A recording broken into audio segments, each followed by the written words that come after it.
안녕하세요. 손가락 복음 선교회 지휘자 강사입니다. 오신 것을 진심으로 환영하며 해피 바이블을 열어가도록 하겠습니다.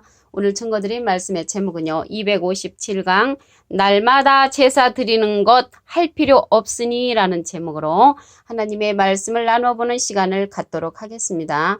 여기 말씀에 보시면 날마다 제사 드리는 것은요. 우리나라로 말을 하면 새벽 기도죠. 새벽 기도. 그래서 새벽 기도를 제가 생각을 해보니까 제가 이제 초등학교 때, 그때는 이제 국민학교라고 했습니다.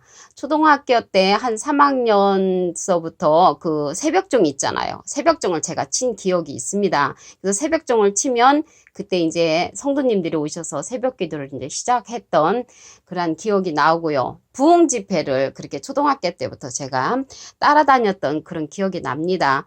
오늘 날마다 제사 드리는 것 할 필요가 없다고 했는데 말씀을 보도록 하겠습니다. 히브리서 7장 27절을 보시면 저 대제사장들이 먼저 자기 죄를 위하고 다음에 백성의 죄를 위하여 날마다 제사 드리는 것과 같이 할 필요가 없으니 이는 저가 단번에 자기를 들여 이르셨음이니라 라고 기록되어 있습니다. 근데 이제 할 필요가 없다고 하니까 때로는 어느 분은 이제 충격적인 말씀이 되겠죠. 근데 하나님의 말씀에 보니까 할 필요가 없다고 분명히 기록되어 있는 것을 볼 때 새벽 기도는 안 해도 된다는 것을 알 수가 있습니다. 지금까지 사람의 유전으로 우리가 이제 그러한 것들을 이제 지켰지요. 골로새서 2장 8절을 보도록 하겠습니다. 누가 철학과 헛된 숙임수로 너희를 노력할까 주의하라. 이것이 사람의 유전과 세상의 초동학문을 쫓음이요 그리스도를 쫓음이 아니니라. 그래서 그리스도의 쫓음이 아니라고 했습니다. 우리가 호세아 6장 6절에 보시게 되면은 나는 인애를 원하고 제사를 원치 아니하며 번제보다 하나님을 아는 것을 원하노라라고 말씀을 했습니다. 하나님을 아는 거. 우리가 이제 그때 당시에는 믿습니다 신앙이 참 많았거든요. 근데 믿습니다 신앙이 이제는 지났고요. 하나님을 알아야 되는 그러한 신앙이 우리 이제 변해됐습니다.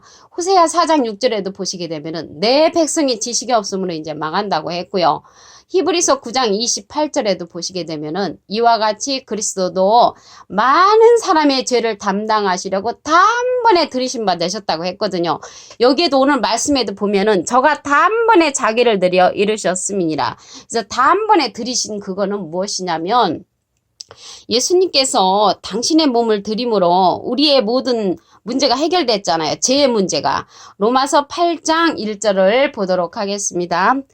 그러므로 이제 그리스도 예수 안에 있는 자에게는 결코 정죄함이 없나니. 그래서 예수 안에 있는 자는 정죄함이 없다는 것을 볼 때 의인이라는 것을 알 수가 있습니다. 이는 그리스도 예수 안에 있는 생명의 성령의 법이 죄와 사망의 법에서 너를 해방하였다고 했고요. 율법이 육신으로 말미암아 연약하여 할 수 없는 그것을 하나님은 이제 하신다고 했고요. 죄를 인하여 자기 아들을 죄 있는 육신의 모양으로 보내서 육신의 죄를 정하게 하셨다고 했습니다. 정하게 했다는 것은 깨끗하게 하셨다는 것이죠. 그래서 율법은 온전케 못한다고 했습니다. 그럼으로써 예수님이 오심으로써 그 율법의 문제를 십자가에 못 박혀 돌아가심으로 해결해 주셨죠. 율법은 온전치 못한 말씀을 보도록 하겠습니다. 히브리서 7장 19절을 보시면 율법은 아무것도 온전케 못할지라. 그래서 율법은 아무것도 온전케 못한다고 했고요. 이에 더 좋은 소망이 생기니 이것으로 우리가 하나님께 가까이 가느니라. 그래서 더 좋은 소망이 생긴다고 했습니다. 더 좋은 소망. 더 좋은 소망 가운데 우리가 이제 히브리서 9장 28절에 보시게 되면은 이와 같이 그리스도도 많은 사람의 죄를 담당하시려고 단번에 들이신 바 되셨고 구원에 이르게 하기 위하여 죄와 상관없이 자기를 바라는 자들에게 두 번째 나타나시리라라고 기록되어 있습니다. 그래서 두 번째 나타나실 때는 죄와 상관없이 바라는 자들이라 했거든요. 그러면 죄와 상관없이 자기를 바라는 자들이면 의인이죠, 의인. 그래서 두 번째 나타나실 때는 의인한테 나타나신다고 하셨습니다. 근데 참 이상하죠. 예수님이 죄인을 부르러 왔다고 했는데 왜 또 두 번째 나타나실 때는 의인한테 오신다고 했지? 그거는 이제 마태복음 9장 13절에 죄인을 부르러 오신 것은 초림 때 초림 때고 다시 오실 적에는 초림 때 이미 십자가에 우리들 죄를 위해서 문제를 해결해 주셨기 때문에 다시 오시는 그 두 번째는 죄와 상관없는 그러한 자들에게 오신다는 그런 말씀이 되겠습니다. 로마서 5장 20절을 보도록 하겠습니다. 율법이 가입한 것은 범죄를 더하게 하려 함이라. 그러나 죄가 더한 곳에 은혜가 넘쳤나니 이렇게 기록되어 있습니다. 율법이 이제 가입한 것은 죄를 이제 범죄를 더하게 한다고 했다는 것이죠. 로마서 5장 21절에 보시게 되면은 이는 죄가 사망 안에서 왕노릇한 것 같이 은혜도 또한 의로 말미암아 왕노릇하여 우리 주 예수 그리스도로 말미암아 영생에 이르게 하려 함이라고 했습니다. 그래서 영생하니까 생각나는 기절이 있죠. 요한복음 17장 3절을 보시면 영생은 곧 유일하신 참 하나님과 그의 보내신 자 예수 그리스도를 아는 것이니이다. 그래서 예수님을 아는 것 또한 하나님을 아는 것이 영생이라는 것입니다. 그래서 우리가 이제 과거에 믿습니다. 그러한 신앙으로서는 아니고 이렇게 하나님과 예수님을 알아야 되는 그러한 시기가 되었다는 것입니다. 오늘요 히브리서 7장 27절 보시게 되면은 날마다 제사 드리는 거 할 필요가 없다고 했잖아요. 이것도 하나님에 관한 그러한 내용을 알아가는 그러한 과정인 것을 알 수가 있습니다. 히브리서 7장 27절을 다시 한번 보도록 하겠습니다. 저 대제사장들이 먼저 자기 죄를 의하고 다음에 백성의 죄를 의하여 날마다 제사 드리는 것과 같이 할 필요가 없으니라고 말씀을 했으니까 우리는 안 해도 된다는 것을 알아야 됩니다. 저가 단번에 자기를 드려 이루셨습니다. 예수님이 이미 이뤄주셨기 때문에 그런 새벽 기도는 안 해도 된다고 기록된 것을 말씀을 통하여 알 수가 있습니다. 고린도전서 15장 56절에 보시게 되면은 사망에 쏘는 것은 죄요. 죄의 권능은 율법이라고 했습니다. 그래서 율법의 권능이라는 것은 율법의 힘이 죄의 권능이 율법이라는 것입니다. 죄의 능력이 어디서 나타나냐면 율법이라는 것이죠. 고린도전서 15장 56절을 다시 한번 보시면 사망에 쏘는 것은 죄요. 죄의 권능은 율법이라. 그래서 죄의 힘이 어디서 나오냐면 율법에서 나온다는 것을 알 수가 있습니다. 그리고 이러한 죄의 법은 우리가요 갈라디아서 4장 3절에 보시게 되면은 이제 우리가 어렸을 때 초등학문 안에 있어서 종로릇 한다고 하였거든요. 그래서 초등학문의 법이 이제 종의 법인 그런 율법인 것을 알 수가 있고요. 갈라디아서 4장 5절에 보시게 되면은 율법 아래 있는 자들을 속량하셨다고 했거든요. 예수님이. 그래서 우리로 아들의 명분을 얻게 하려 하신다고 했습니다. 아들의 명분을. 이러한 율법으로 말미암아 이룰 수 없기 때문에 예수님께서는 별다른 한 제사장으로 일어나셨다고 하셨죠. 히브리서 7장 14절을 보도록 하겠습니다. 우리 주께서 유다로 쫓아나신 것이 분명하도다.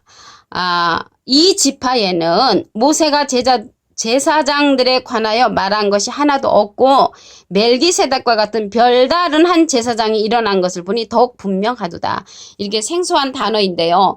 여기 멜기세덱은 지난 시간에 제가 말씀을 드렸죠. 그래서 멜기세덱과 같은 별다른 한 제사장이 일어난 것을 보니 더욱 분명하도다. 이거는요.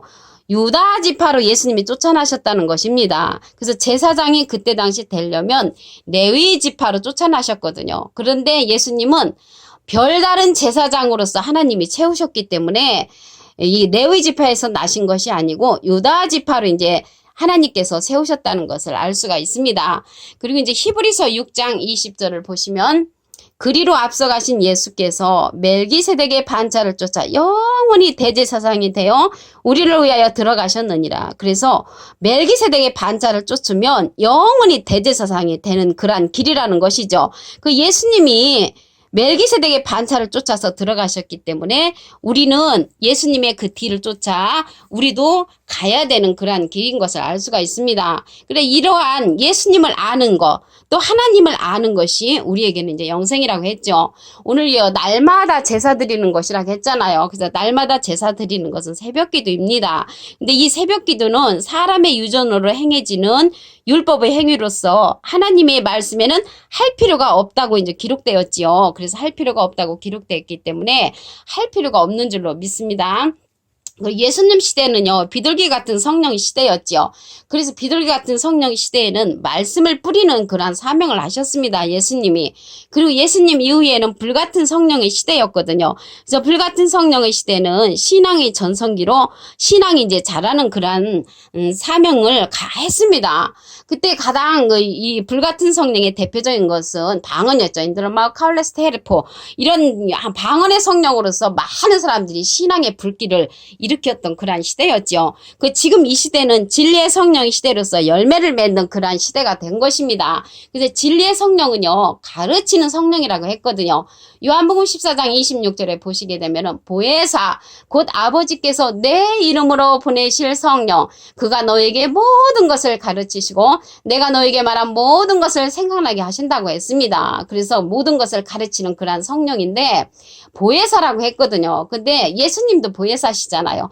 예수님도 보혜사인데 여기에서 보혜사는 또 다른 보혜사라고 했습니다. 요한복음 14장 16절에 보시면 내가 아버지께 구하겠으니 그가 또 다른 보혜사를 너에게 주사 영원토록 너희와 함께 있게 하시리니 저는 진리의 영이라고 했습니다. 진리의 영이라는 것이죠. 진리의 영이나 진리의 성령은 같은 것입니다. 그래서 온전케 되신 아들을 세우시는데 그 아들은 진리의 성령을 통하여 세우시는 아들들인 것입니다. 히브리서 9장 28절을 거기에 보시게 되면은 이와 같이 그리스도도 많은 사람의 죄를 담당하시려고 단번에 들이신 바 되셨고 구원에 이르게 하기 위하여 죄와 상관없이 자기를 바라는 자들에게 두 번째 나타나신다고 했거든요. 죄와 상관없이 자기를 바라는 자들에게. 그래서 죄와 상관없이 자기를 바라는 자들은 의인이잖아요. 의인한테 이제 두 번째 나타나시는데 히브리서 7장 28절에 보시게 되면은 율법은 약점을 가진 사람들을 제사장으로 세웠거니와 율법 후에 하신 맹세의 말씀은 영원히 온전케 되신 아들을 세우신다고 했거든요. 그래서 영원히 온전케 되신 아들을 세우는 그 성령은 진리의 성령이라는 것입니다. 이 시대는 진리의 성령을 통해서 온전케 되신 그러한 아들을 세우는 그러한 진리의 성령이 역사하는 그러한 시대가 된 것입니다. 그래서 오늘요, 날마다 제사 드리는 거 할 필요 없다고 했잖아요. 말씀을 다시 한번 보도록 하겠습니다. 히브리서 7장 27절을 보시면 저 대제사장들이 먼저 자기 죄를 위하고 다음에 백성의 죄를 위하여 날마다 제사 드리는 것과 같이 할 필요가 없으니, 그래서 날마다 제사 드리는 것은 새벽 기도잖아요. 새벽 기도를 할 필요가 없다고 했습니다. 이는 저가 단번에 자기를 드려 이르셨습니다. 그래서 예수님이 단번에 십자가에 못 박혀 돌아가심으로 많은 사람의 죄를 담당하셨기 때문에 날마다 드리는 새벽 기도는 할 필요가 없다고 말씀에 기록되어 있는 것입니다. 이러한 것은 사람의 유전으로 우리가 했다는 것이죠. 골로새서 2장 8절을 보도록 하겠습니다. 누가 철학과 헛된 속임수로 너희를 노력할까 주의하라. 이것이 사람의 유전과 세상의 초동학문을 쫓음이여 그리스도를 쫓음이 아니니라. 그래서 이것은 그리스도의 쫓음이 아니라고 했고요.